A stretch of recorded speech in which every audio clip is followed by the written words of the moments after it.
we doing tonight? How are we doing? If you were to say, to compare how you're doing now with how you were doing, an hour and a half ago. An hour and a half ago sucked, right? This is way better, right?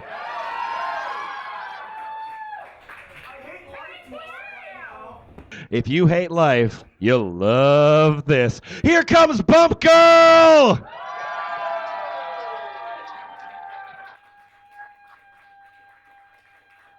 bumpgrrl is reading a piece that I believe involves My Little Pony in some way. Am I right about that? I am right about that.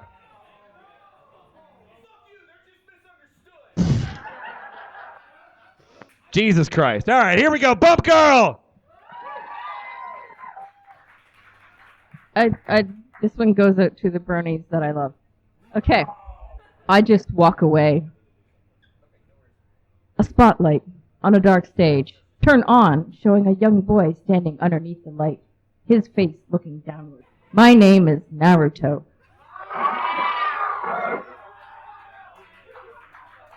I used to be a ninja, even with the village abusing me for having the demon sealed within me. I kept on trying to be something other than that, but in the end, all the village and the people I used to think cared about me only saw me as a weapon in the end. No matter how badly I was treated, they would always expect me to just forgive them and save them, while never making up for anything they have done to me. For I'm just a weapon to them, and always be to their eyes. That's why I walk away. A second light came on, showing two teenage girls standing side by side. One is a redhead, the other with purple hair. Both of them look downwards.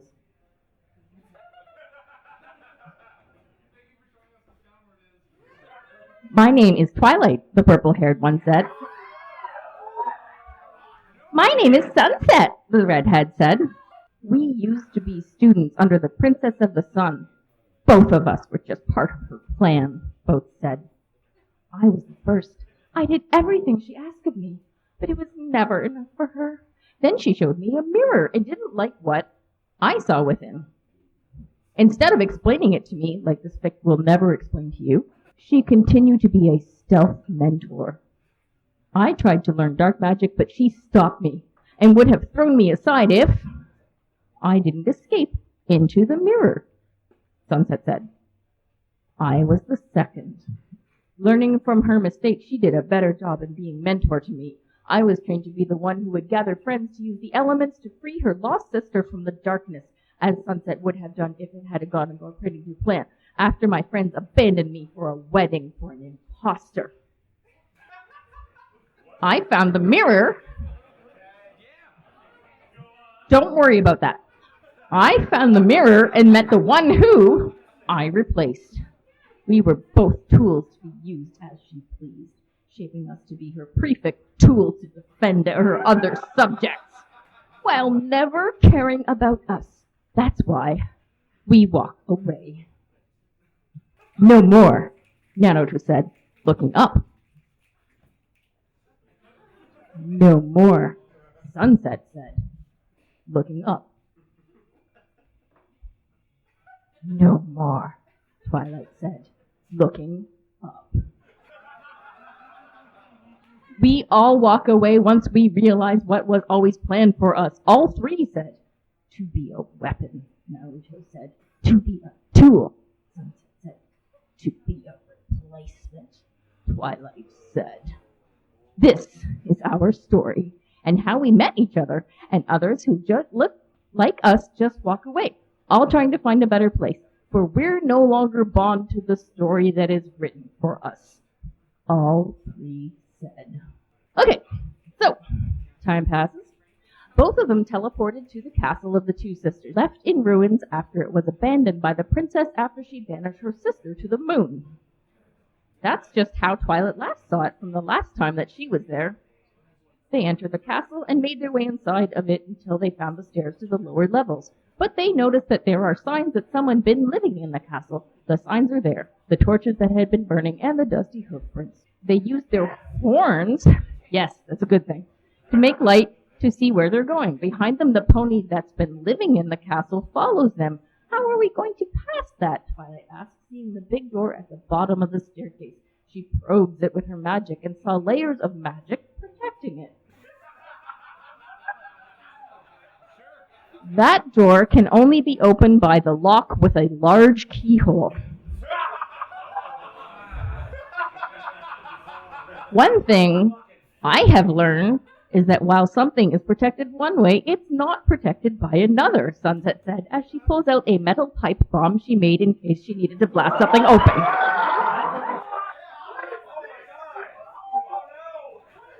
What's that? Twilight asked, watching as Sunset placed it inside the keyhole. Think of a firecracker, but with a bigger blast, Sunset said, as she pulls Twilight with her back up the stairs. Once they were out of the blast range, she magically lit the fuse and waited with a shield spell in front of them for added protection. Twilight let out a yelp of fright as the homemade bomb went off. The shield protected both of them, but it also caused the pony who has been following them to lose her footing and rolled down the stairs. The pony rolled into them, causing them to roll down the stairs, hitting the door at the bottom that is now wide open as the lock was completely destroyed by the blast. Are you? Twilight began to ask, but saw who was the one who rolled into them. Trixie?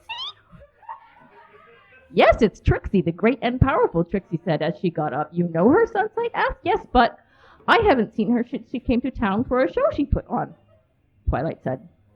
After which, thanks to your friends heckling me and spreading the story, I couldn't put up a show anywhere since my reputation was smeared. I was forced to work on a rock farm before I come upon this castle and made myself home, Trixie said. They're not much friends. Wait, is this not making sense? Sorry, I promise it's gonna get better. Okay. So you two are just going to abandon everything to start anew? Trixie asked. There's no point in staying here, Twilight said. Sunset opened a portal to another world, and as one, the three stepped through. They found themselves in an alleyway, but they are no longer ponies, but humans, as Sunset told them what she turned into while in the other world. But to Sunset's surprise, as she looks down on herself, her skin tone wasn't what it was in the human world. Looking at the other two, she saw neither have the skin tones of their coats as they were ponies either. So this is a human? Twilight said as she looks at both Sunset and Trixie. Walking on two legs was something that's going to take some getting used to. She does wonders where the clothes they're wearing come from. So this is what hands are like, Trixie said as she works her new hands and looking at her fingers. Yes, but something is strange about this place. We should have the skin tones of what our coat colors were as ponies, Sunset said as she waited for them to get used to their new bodies. In the new world, stepping through the portal, the three ended up in a city in Japan of the world they found themselves in. They had used Sunset's hover drone she had brought to search the world first to make sure it's safe before going through. All right, this translation spell will allow us to talk and understand Japanese, Twilight said. Good, it will be helpful once we start a world tour, Trixie said, wanting to see what this world is like. We just have to make sure our American money can be exchanged in this world, Sunset said. Well, we could go and steal using our magic, Trixie said. Hey, you can't do that, Twilight said. Twilight, one thing you have to understand is while breaking the law is bad, sometimes you have to do it to survive. Sunset said, remembering how she had to steal things to survive in the human world when she came first to that world. Only if you have to. Besides, this is Japan where Twilight began, but stopped as the body of a beautiful young woman who looks to be a year or three older than them fell in front of them, and she is badly hurt from the fall, and she has wounds covering her body. She has reddish brown hair that, while a bit messy, is very silky and long with a yellow ribbon in her hair. She's wearing white stockings and a blue and white half-cut kimono around her shapely body. The bottom part is cut at the slits all the way to her hips, so it reveals her shapely and long legs. Actually, it's more like flaps that are at the front and the back, and that's it. A short sword hung from her back, and she's wearing blue boots that are actually ankle guards and blue arm guards. There's a white collar around her neck, but what caught their attention the most was the fact that her body was something out of a male teenager's wet dream.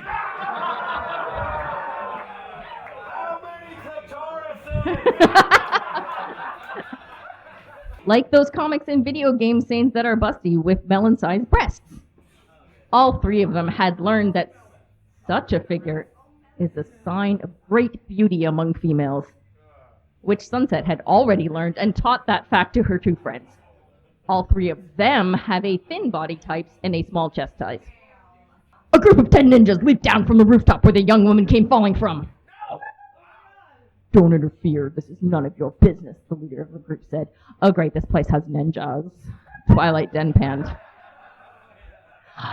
Wait, I know this, Trixie spoke up. That's the runaway ninja Kasumi from the Dead or Alive games.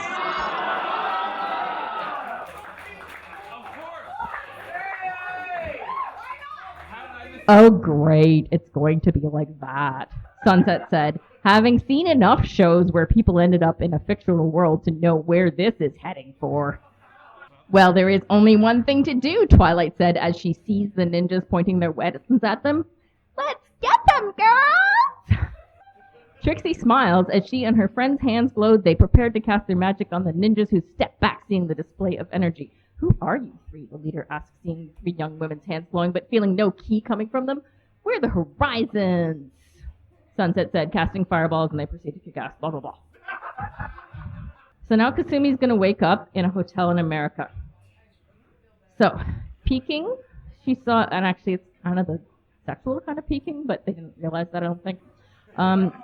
She saw a blue-haired young woman watching the TV. The front door of the room opened, and two more women came in, a redhead and a purple one in their back, and blah, blah, blah, blah. Did you and Sunset also brought Kasumi some clothes? She can't walk around in that revealing outfit, Trixie asked. Yes, we did, but finding a bra for her was tougher, since Twilight wanted to find a pretty one instead of one that just fits. Well, all the magazines I have read told how important it is for women to look nice. So I wanted to get her something nice to wear. We just needed something to keep her breasts from bouncing around, not to lure in men. She wanted to go to a Veronica secret store. Besides, seeing that she wasn't wearing one doesn't seem to care about wearing bras, Sunset said. I don't get how she's able to move around with those meat bags bouncing around on her chest, Trixie said as she looks down to her own chest. While not that big, they were perfect for her figure, she reminds herself. How in the hell has she never hit herself in the face with them? I have been wondering that as well.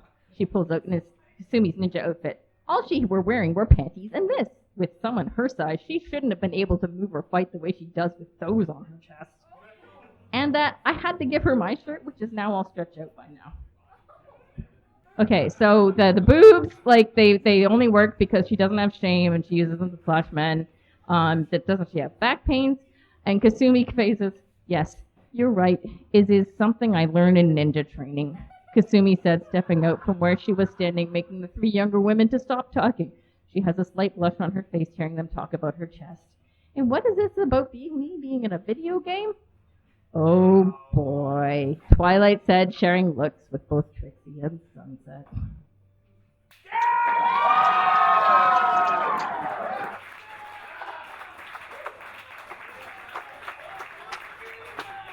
It goes on to explain that breasts are used as ballast. So for all the women who are wondering out there why, evolutionary speaking, we have breasts, it's because they're for ballast.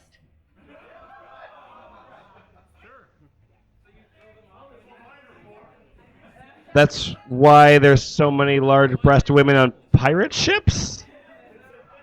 bumpgrrl!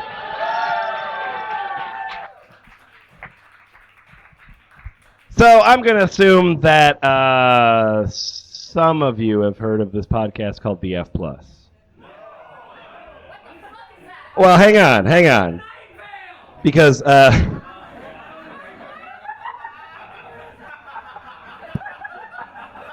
you're welcome to leave.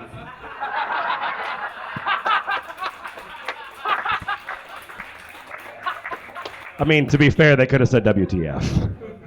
All right, but some of you are familiar with the podcast. I will say that these two people right here are unfamiliar with the podcast, and more importantly, they're still fucking here!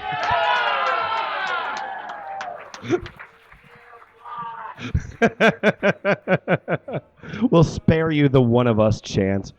But there's another terrific podcast that exists on the internet, and it is called I Don't Even Own a Television.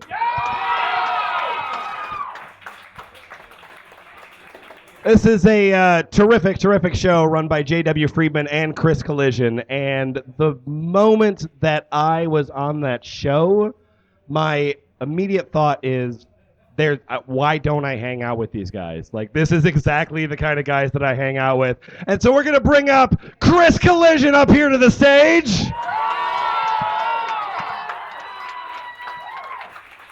Scream for me, Minneapolis!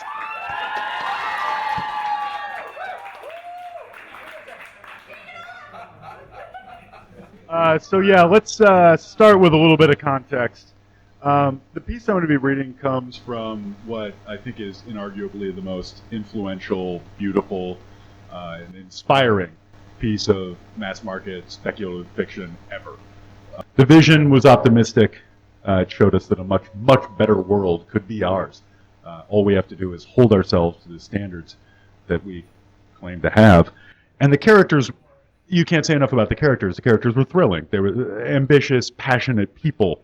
And they were brought unforgettably to life by actors as talented and charismatic as they were sexually compelling.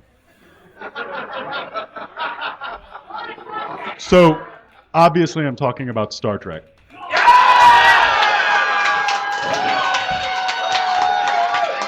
Wait for it. Wait for it.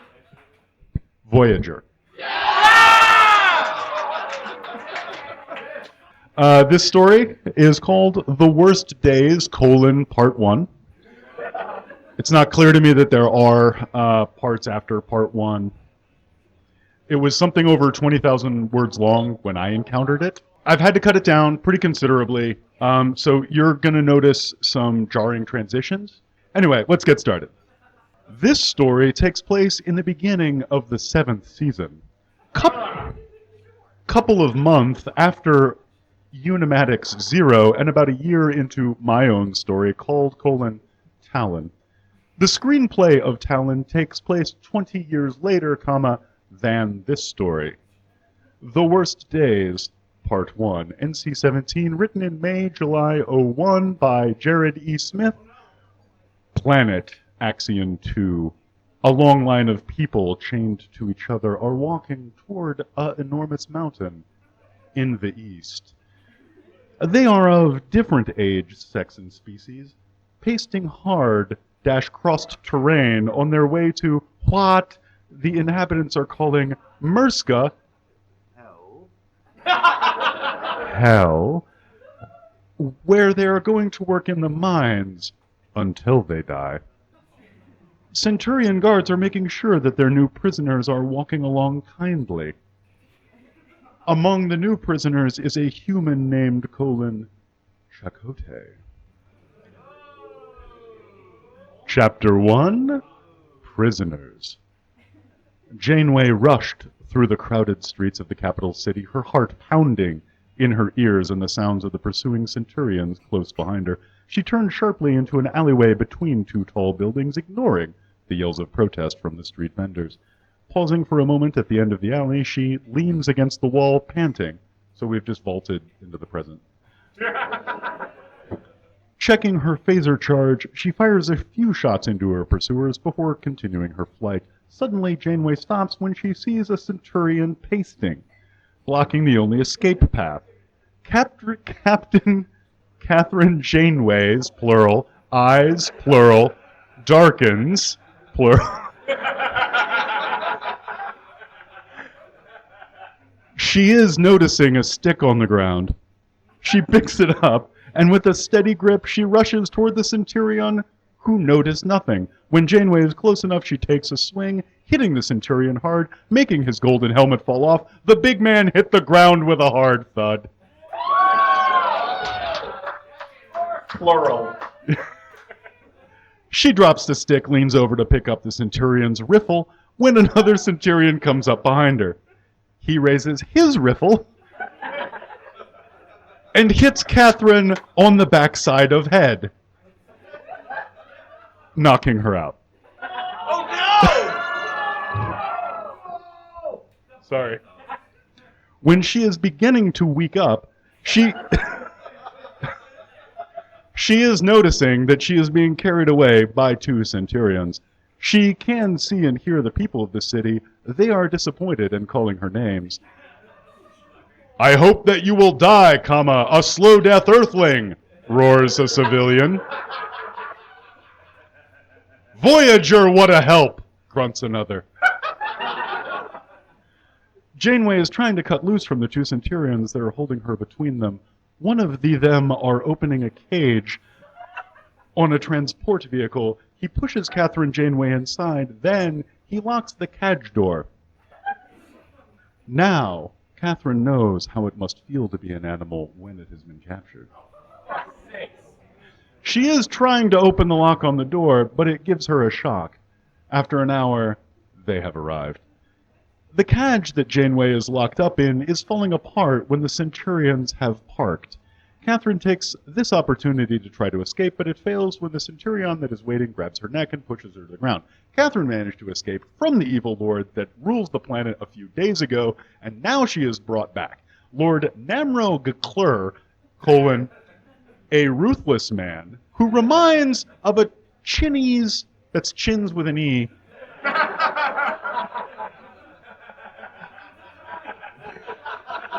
a ruthless man who reminds of a Chinese emperor with big eyes, long black hair, and dressed in animal skin pants, jacket, and a thicker harness of mardrick skin.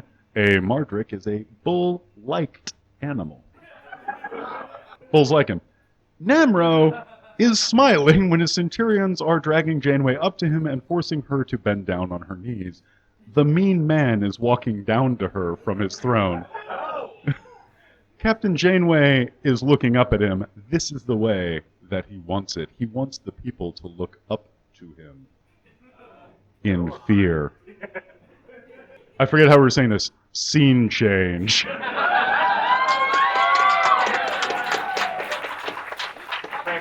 Frank West, you getting turned up? Regarding your crew, the females, the Klingon.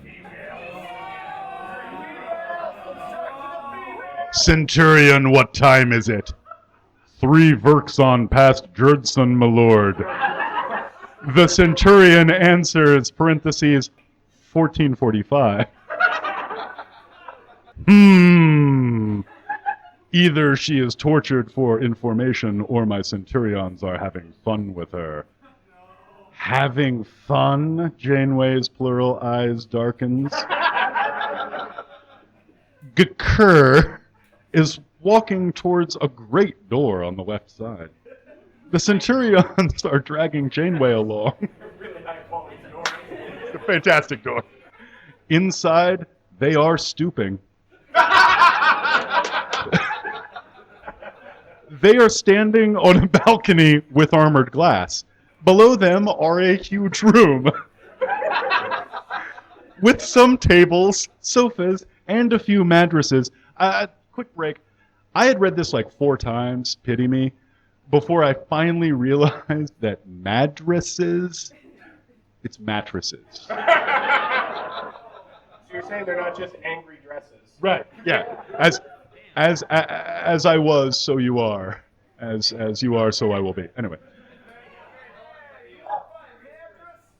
5 Centurions are in the room laughing out loud. A door on the other side of the room slides open and someone enters.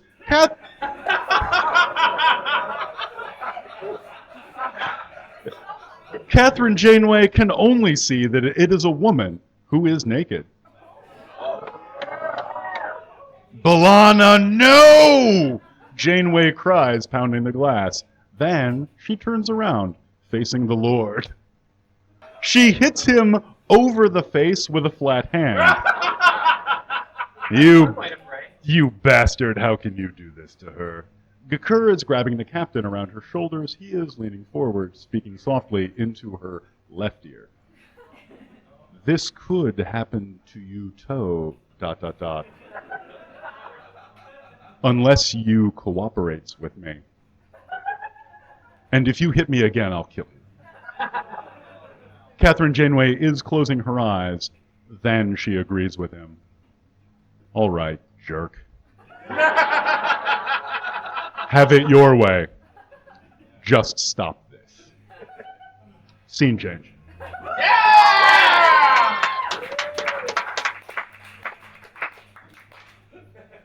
Janeway is closing her eyes. She doesn't want to do this.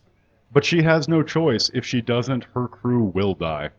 Nadria is letting her gown fall. She is completely naked in front of Catherine. The girl kisses Janeway on the lips. She kisses back. Nadria helps Catherine with the red gown. Then she is laying her down, kissing her more and more intimate, doing so for about half an hour. The girl slowly crawls down to Catherine's breasts and begins to suck gently on the nipples. Janeway is, after a few minutes, starting to breathe heavily. Working her way down, Nadria is kissing the belly, then the legs, and finally the hypogastrium. Now. Which is somewhere around here. I asked a doctor.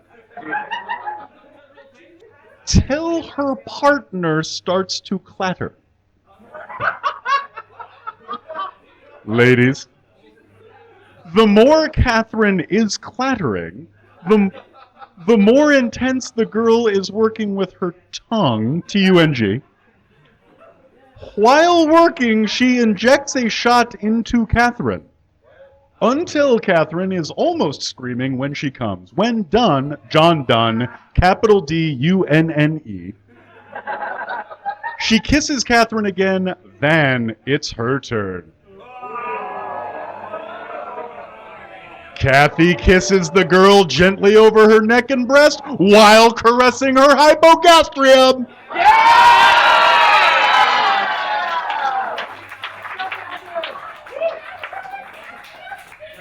The girl is twisting and turning when she comes. When finished, they are laying snuggling for a few hours. The next morning, Janeway is standing on the balcony, admires the view of the city when Nadria comes up to her. Janeway is looking at her, smiling. Nadria is putting her arms around Janeway's plural waist. What are you thinking about? So here's a bad guy you've never heard of, but I read the thing and I'm not sure I'd ever heard of him before either. This is the bad guy's little monologue. The climactic scene of the fuck ever this was called. The Voyager, must be destroyed now or my life is in deep trouble, Ledore mumbles when he is hurrying down the small stairs to the basement. There he is opening a door to a small room. Inside there are many riffles and sticks lying on shelves. He grabs a riffle, then he is hurrying into another room where he picks up some explosives. Afterwards, the Argonian is running to his ship that is waiting for him in the backyard. At the same time, the humans along with the Axians are fighting as bravely as they can. It's not easy when you're outnumbered, when the situation seems like it can't get any better. It looks like it's going to be worse. A gigantic shadow is swooping over the city. Janeway is checking her phaser empty.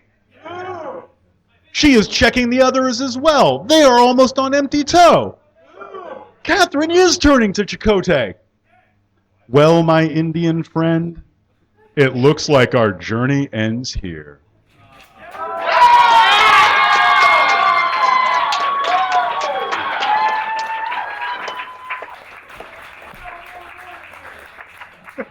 And my journey ends here. Chris Collision. Chris Collision!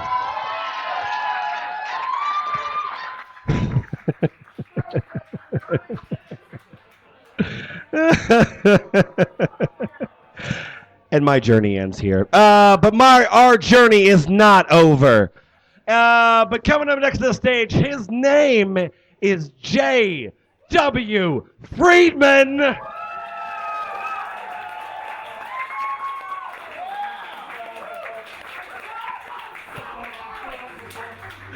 J.W. Friedman is a professional rapper, and that is why you are about to hear fan fiction about the Wutang Clan. J.W. Friedman!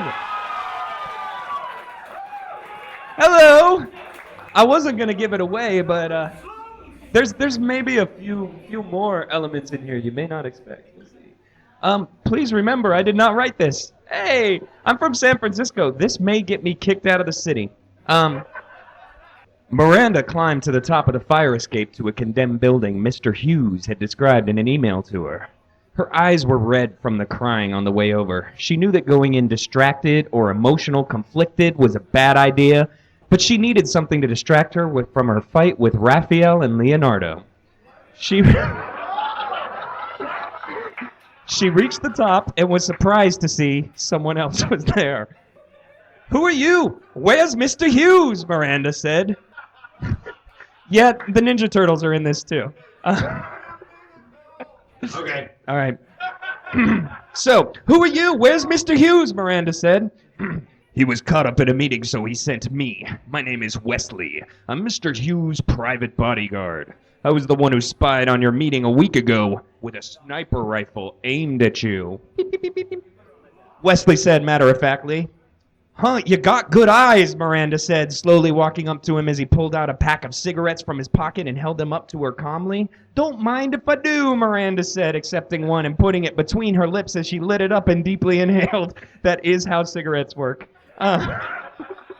So, how did Mr. Hughes buy you? I was being held in a Chinese prison for nearly 10 years before Mr. Hughes bought my freedom and he employed me to handle his dirty work, Wesley said calmly. Miranda looked at him as she inhaled the cigarette again. Once again, that's how they work. Considering the night she was having, she needed this cigarette badly. Huh, looks like your boss has a good eye for talent, Miranda said. She started to feel her lack-faux sleep coming over her. She willed herself to stay awake. Well, I've got good eyes for beautiful women, Wesley said. Miranda rolled her eyes. Please, I've had a rough night. I'm in no mood for flirting. Just tell me where I can find the Wutang Clan's headquarters. Miranda said in a low tone as she inhaled the remainder of the cigarette. Of course, their headquarters change all the time, but their main base of operations is someplace called the 36th Chamber. Here, this file should tell you all you need to know, Wesley said, handing a manila folder to Miranda. Miranda took it from him. Thanks. She turned around and began to flip through the rather thin folder. Flicking the cigarette to the side, she looked through it to find nothing but a few sheets of paper that said, Surprise! Is this some kind of joke? No, but you probably won't be laughing soon, Wesley said as Miranda felt the pangs of drowsiness again as she found she couldn't fight it. She dropped the folder and all of the dummy papers as she began to feel disoriented. She tried to eke herself standing, but she felt as though her body was getting heavier and heavier. She stumbled around for a bit, placing her hand on her head as she groaned. What did you do to me? Miranda slurred as she felt her knees close to the cigarette butt she had flicked to the side as she grabbed it in her fingers and examined it closely despite her vision starting to blur. Son of a bitch! You drugged me! You know, smoking is bad for you. Wesley said darkly. As Miranda's dizziness began to worsen, her vision blurred as she saw several killer bees leaping onto the roof as Wesley walked over to her. He grabbed her hair and held her up to his face. Fuck Mr. Hughes! Wu-Tang forever! Scene change. Miranda eventually felt her mind finally waking up as she slowly began to open her eyes, giving a soft groan as her vision slowly returned as she rose her head. She was sitting down, she could tell that much. The blurriness in her vision subsided as she looked at her location. She was inside some small room that was no bigger than a bedroom, though without a bed. The walls had some sort of red-painted flocks of birds that seemed to try to fly around the room. In the dead center was a large yellow bird, the symbol of the Wu-Tang Clan. No, it's fucking not! That's a W. Jesus.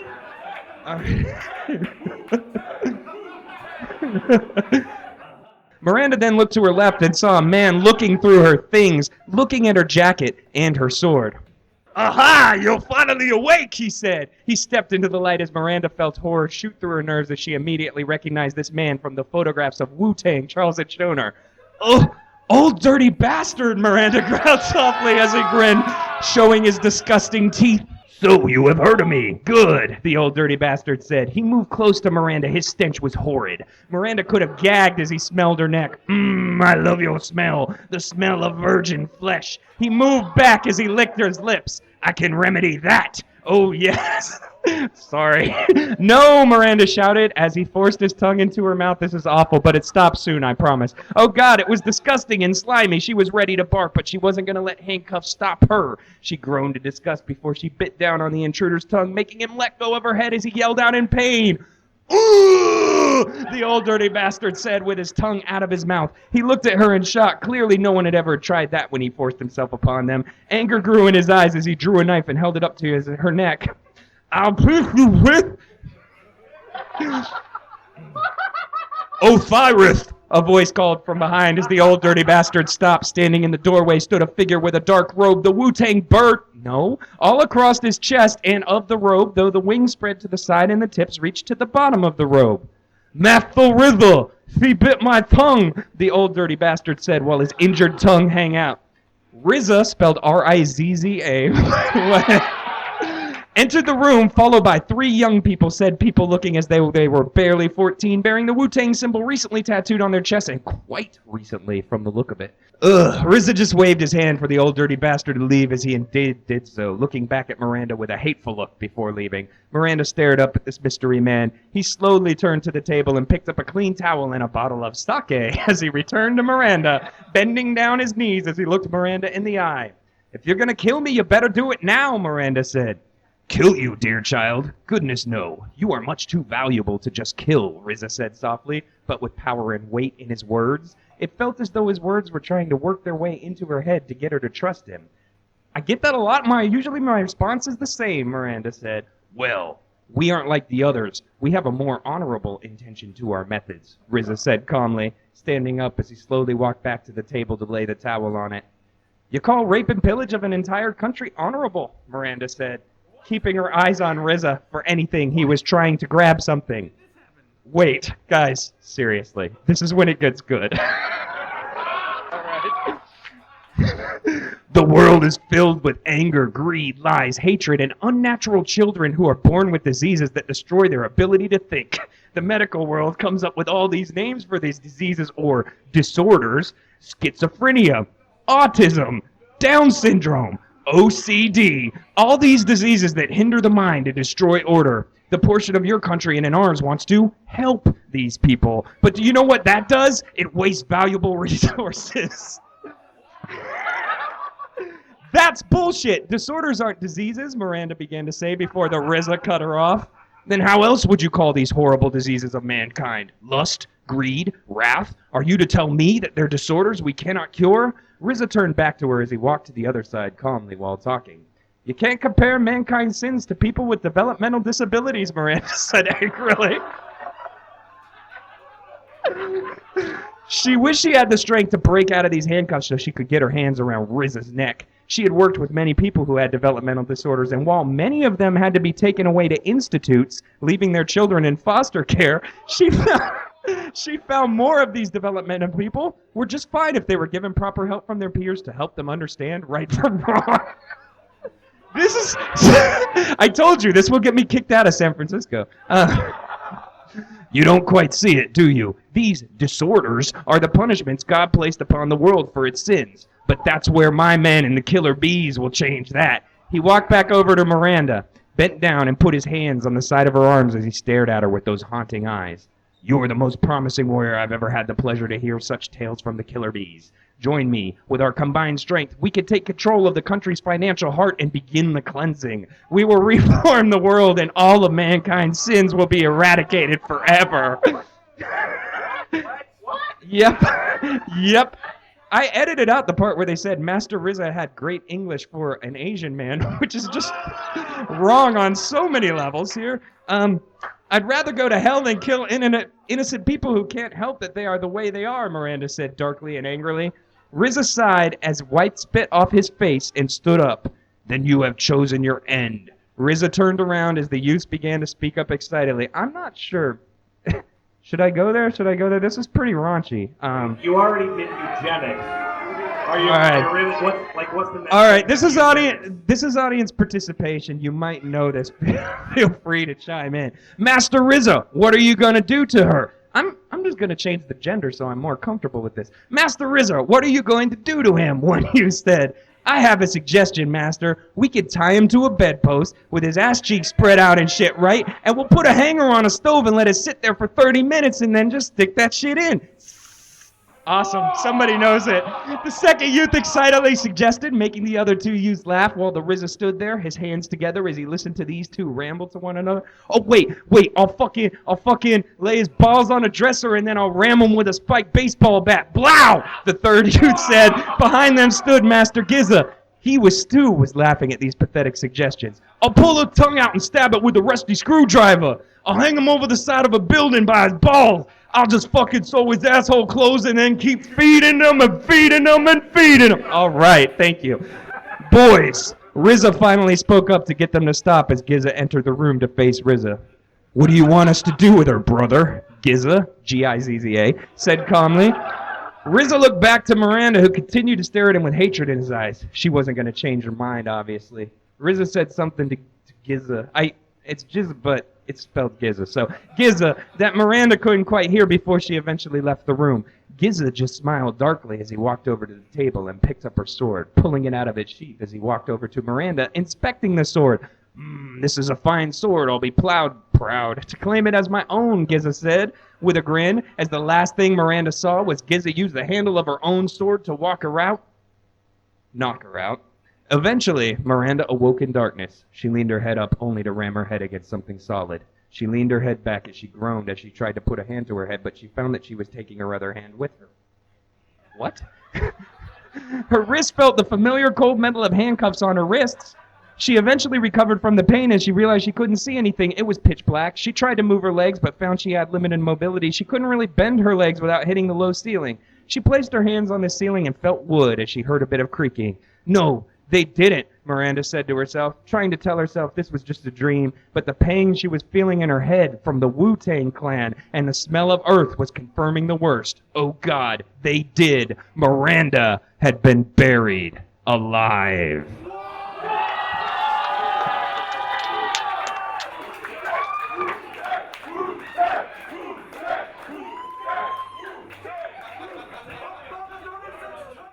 All right.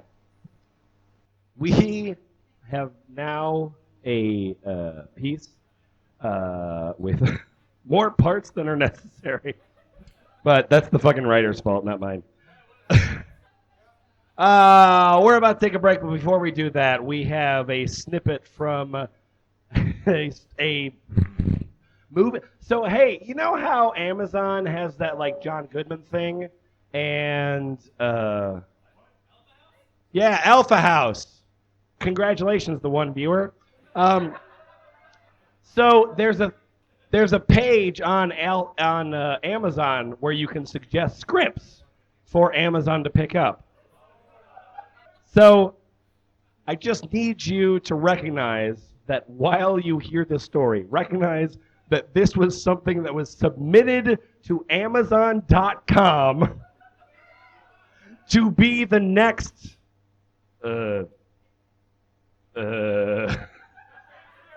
Oh, transparent. Yeah, there we go. Yeah, transparent. All right, so we have a couple roles here. First of all, there is Tony. Tony is played by Kumquats Up right there.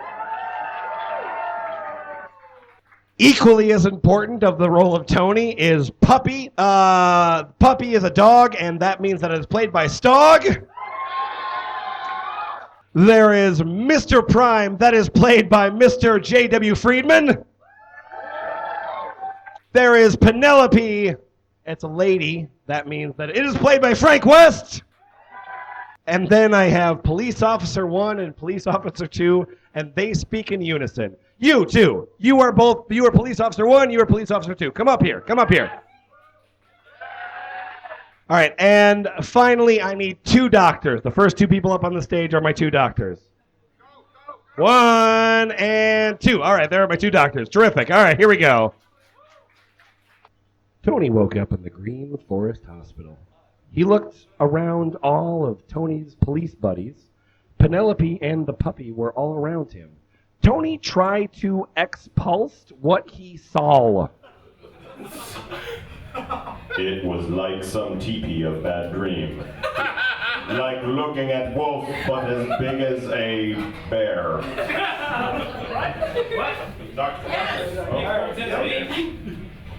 Oh, Tony. Wait, you have a concussion from what you ever hit you, but you're okay now. You fellow police officer and Miss Penelope, stay by your side all night now. Normally, we don't allow this many people to stay in hospital with one patient, but they were very persuasive. But before we can let you out, we have to take some x-ray too, if your rib cage is okay. Miss Penelope, found you looked like you were pretty banged up.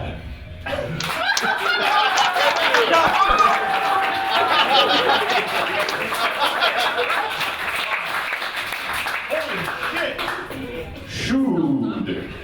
Have seen nothing that did this. That was when the puppy jumped up out of Penelope's arms and ran after Tony, jumping on the bed. Hi, little guy. You're the puppy I was coming to buy last night. I'll be okay, pups.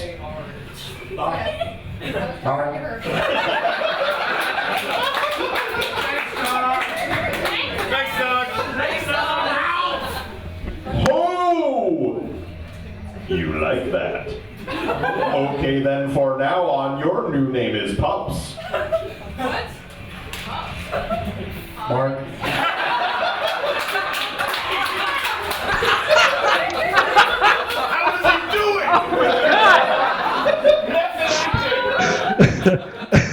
Marlon Brando is dead. Long live Marlon Brando.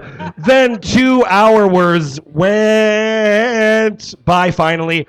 Tony was rolled out of the x-ray room.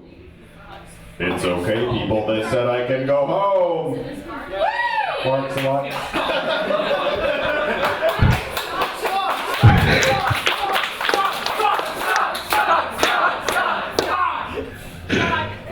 Frau Shoefly. Then everyone heard it a hello coming from outside. The creature was out.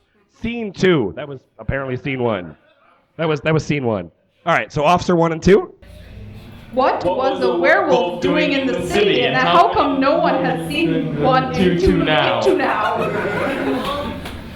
Maybe they have, but because some humans have seen them and hunted and killed them, maybe they went into hiding because they knew there are people still hunting them, and those people are the ones that make the movies, the stories, and the games. I mean, if you take the time to think about it, all movies and stories and games have 3 things in common. Werewolves come out during a full moon. 2, if you're bitten by a werewolf, you run into a werewolf. And 3, only a silver Gulag can kill a werewolf.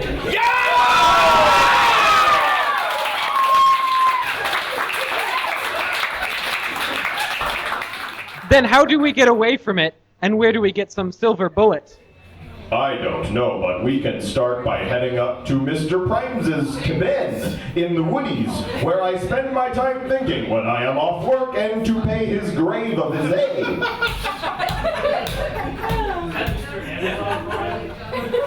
It was 2 years ago, Tony, and you know you had no choice but to fight back. He came out you with a hunting knife. His death was an accident.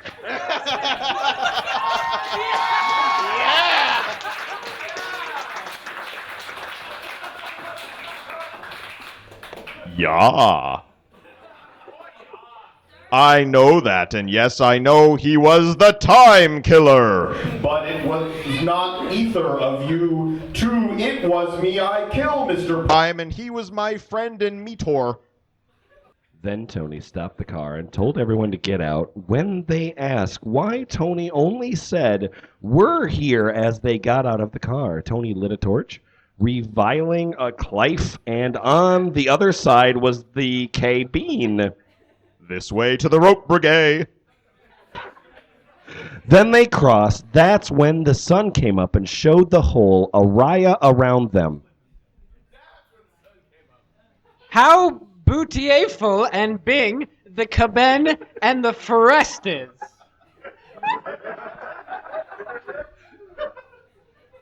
Happy Parks.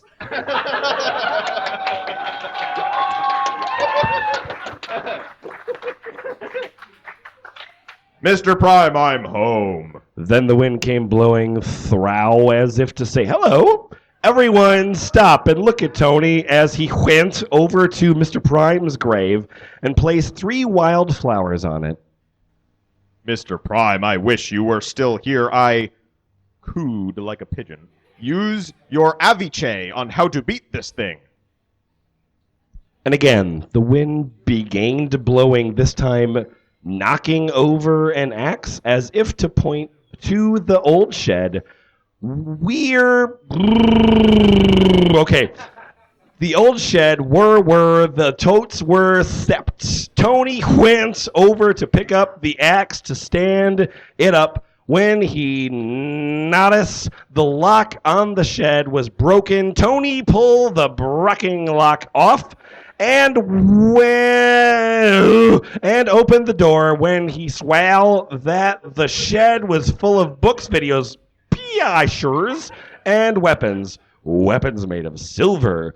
Then Tony looked at a book and a video that was both addressed to him. Then everyone had it in the cabin and locked the door.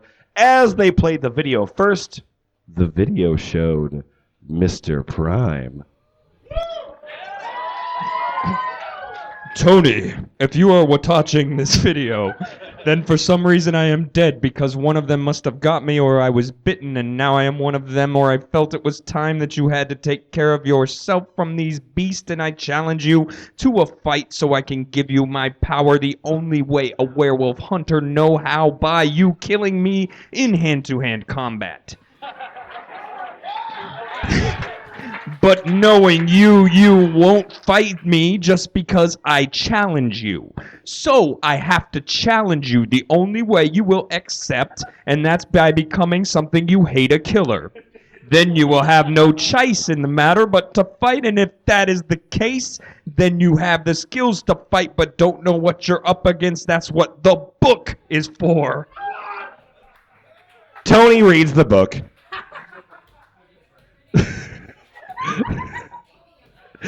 Scene 3. Tony put the book down and ran out the side by the shed, grabbing 4 weapons, a sword, axes, a knife, and a gun with silver bullets. Then Tony ran back to the cabin, placing 3 of the 4 weapons on the tabbouleh. That's the fucking funniest misspelling yet. Terrific. Then went back to the side, cooting the rope braiga to make sure nothing and no one could get across. When Penelope and the other 2 officers got outside, they could only detach as the braiga fell, and they all asked if Tony had gone crazy, that the braiga was there, were only way back, and there was only to get reinforcements. Tony. No, they're another brigade, but it's a 7-day hike, and that werewolf is out there hunting us down in its peist. What are we supposed to do when it finds us? I'll train you 3 on how to fight it and the puppy. I don't want to fight the puppy. You seem to know when it's around, so pup you are the gour dog. You let us know when it's near. Fuck.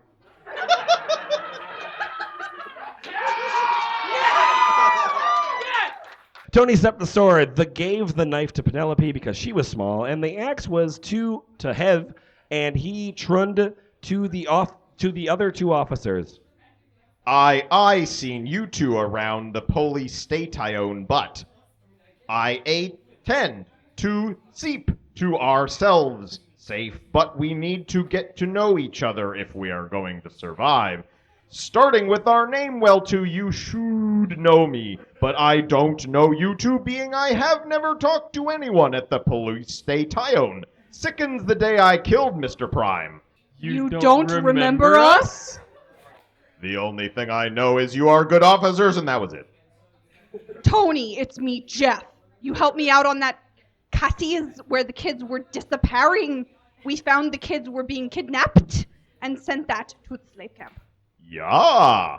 I remember now because I broke that one guy's jaw.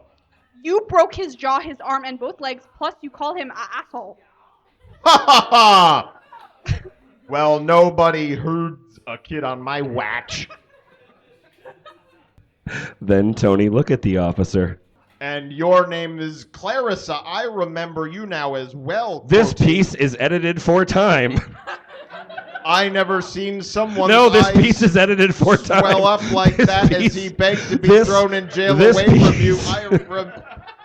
This You think you control this? Holy shit thing now, and I know who is the werewolf is because he was there the night I got off at the police station. He was asking for a ride down to the pet shop. He said he was looking for food. I took it to him as he was going to buy some food at the pet store. I gave him that left, but halfway to the pet shop, he knocked me out cold. I what, but the passenger door was wide open. This I got piece out of the car and closed it. is He's leaving. edited. I musted have fell asleep behind the wheelie of the car. I rush over to Penelope's store because I know it would be closing soon. That's when I got there and the place was ripped to shreds. I went and investigagita. That's when I swale it feasting on one of the animals. I shot it and it came smacking me I like have a no fly. idea where he is in the script. I was only able It's a to get large up because block the of puppy text. was barking, which gave me enough time to get up and grab it in my gun. How you doing, Frank West? But Hey, because you know, the it's- site was I'm doing blurred, good. I hope people are enjoying it. What, not do you shot think this is a very good well, show? Only This is a great allowing show, me personally. to You shut know, it it's right pretty- here, it's clean off. That's when the I have sun no came up idea and how I much longer tasted this out, goes. Holding the puppy, How and are then you- I woke by the up way, with what's all your the name? other What's your name? officers and you, Penelope, around me, and I could not remember everything, both because I had a mild catch of amnesia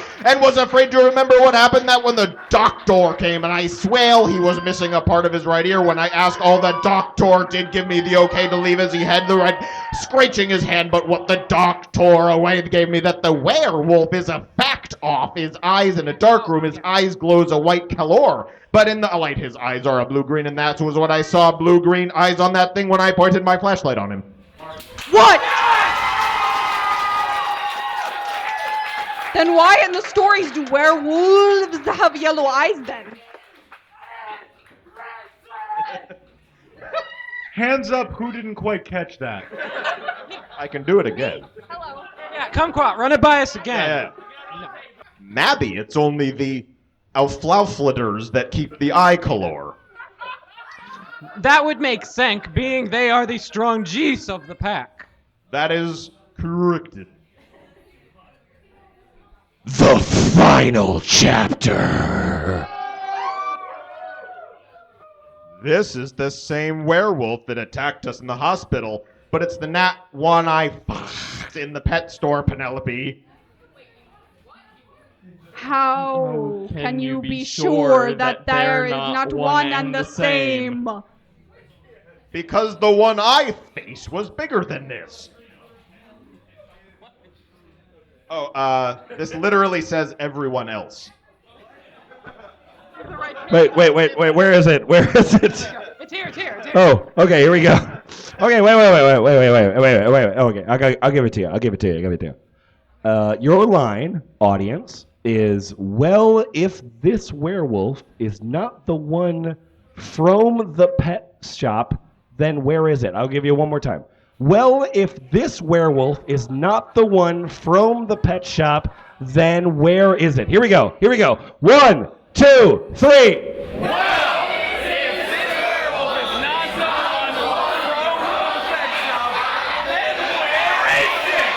Oh my God! F Plus Live!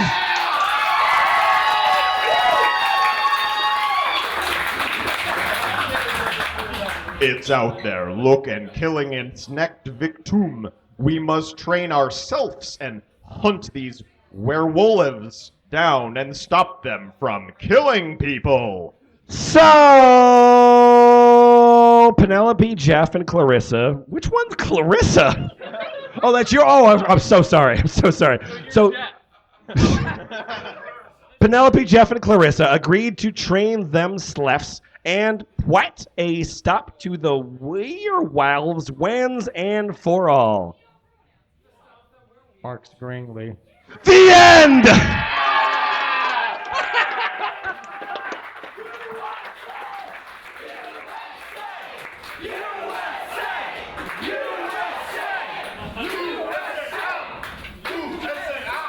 I'd like to point out that you knew what you were signing up for.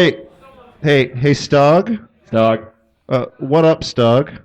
Do you know your name rhymes with dog? Thank you.